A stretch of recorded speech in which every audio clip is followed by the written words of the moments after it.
एक छोटे से गांव में मोहन नाम का एक गरीब किसान रहता था। वो दिन रात खेतों में मेहनत करता, लेकिन फिर भी मुश्किल से अपने घर का खर्च चला पाता था। सुबह होते ही वो हल लेकर खेत में लग जाता, पसीने और चिंता के साथ अपनी जिंदगी को जैसे तैसे आगे बढ़ाता रहता। मोहन की पत्नी सरला एक सीधी साधी और समझदार महिला थी, जो हर हाल में घर संभालती थी। उसकी 2 बेटियां थीं। बड़ी बेटी गीता, जो समझदार और अच्छे स्वभाव की थी, और छोटी बेटी नीलम, जो चंचल और चालाक थी, लेकिन अपनी बड़ी बहन से बहुत ईर्ष्या करती थी। दोपहर का समय था। रसोई में सरला चूल्हे के पास बैठी खाना बना रही थी। गीता उसके पास आकर चुपचाप सब्जी काटने लगी। गीता बेटा, तुम हर काम इतनी लगन से करती हो, सच में तुमसे घर संभल जाता है। माँ, ये तो मेरा फर्ज है, आप इतनी मेहनत करती है तो मैं कैसे पीछे रह सकती हूँ। तुम्हारी यही बात मुझे सबसे अच्छी लगती है, शांत स्वभाव और समझदारी। इतना कहते कहते अचानक सरला को ध्यान आता है। अरे, नीलम कहाँ है? सुबह से दिखी ही नहीं। नीलम, ओ नीलम! सरला जोर से आवाज लगाती है। कुछ पल सन्नाटा रहता है, फिर तेज कदमों की आवाज आती है। नीलम गुस्से और चिड़चिड़े अंदाज में रसोई में अंदर आती है। क्या है माँ, इतनी जोर जोर से क्यों बुला रही हैं? मैं कोई खाली नहीं बैठी थी। बात करने का ये तरीका है? मैं बस पूछ रही थी कि तुम कहाँ थी। नीलम हंसते हुए तंज में, आपको मेरी क्या चिंता होगी, आपको तो बस आपकी आदर्श बेटी गीता की ही फिक्र रहती है। गीता, नीलम ऐसा मत बोलो।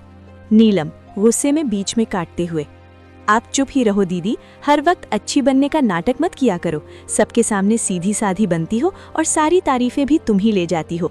नीलम, बस करो नीलम, ये जलन तुम्हें गलत रास्ते पर ले जा रही है। हाँ, जलन है मुझे, क्योंकि मुझे हमेशा आप दोनों के बीच में छोटा और बेकार महसूस कराया जाता है। आप दोनों को तो बस एक दूसरे की अच्छाई ही दिखती है। दोपहर की तेज धूप खेतों पर चमक रही थी।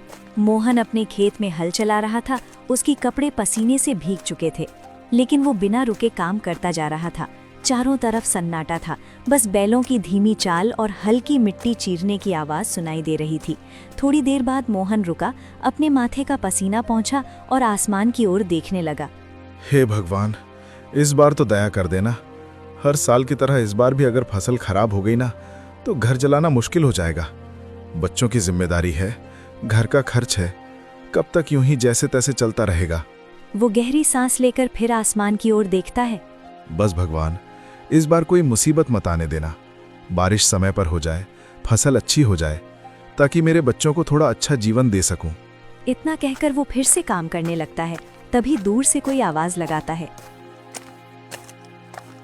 अरे मोहन! मोहन मुड़कर देखता है। उसका दोस्त रामलाल उसकी तरफ आ रहा होता है। क्या बात है भाई, आज तो बड़े सोच में डूबे हुए लग रहे हो। क्या बताऊं रामलाल, किसान की जिंदगी ही ऐसी है। मेहनत तो पूरी करते हैं, लेकिन सब कुछ ऊपर वाले के हाथ में होता है। बिल्कुल सही कहा तुमने।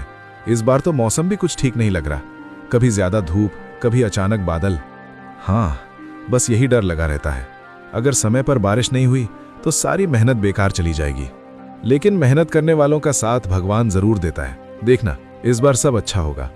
थोड़ा माहौल हल्का होता है, फिर रामलाल मुस्कुराते हुए पूछता है।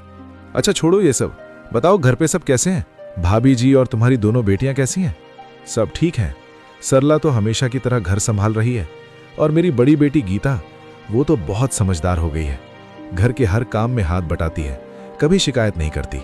अरे वाह, ये तो बहुत अच्छी बात है। आजकल ऐसी लड़कियां कहाँ मिलती हैं। हाँ, लेकिन छोटी वाली नीलम, उसका स्वभाव थोड़ा अलग है। चंचल है और कभी कभी गुस्सा भी जल्दी आ जाता है। समझाने की कोशिश करता हूं, लेकिन उम्र भी तो ऐसी है। कोई बात नहीं मोहन, धीरे धीरे सब समझ आ जाता है। बच्चे हैं, समय के साथ सीख जाते हैं। बस यही उम्मीद है कि दोनों बेटियां सही रास्ते पर चलें और खुश रहें।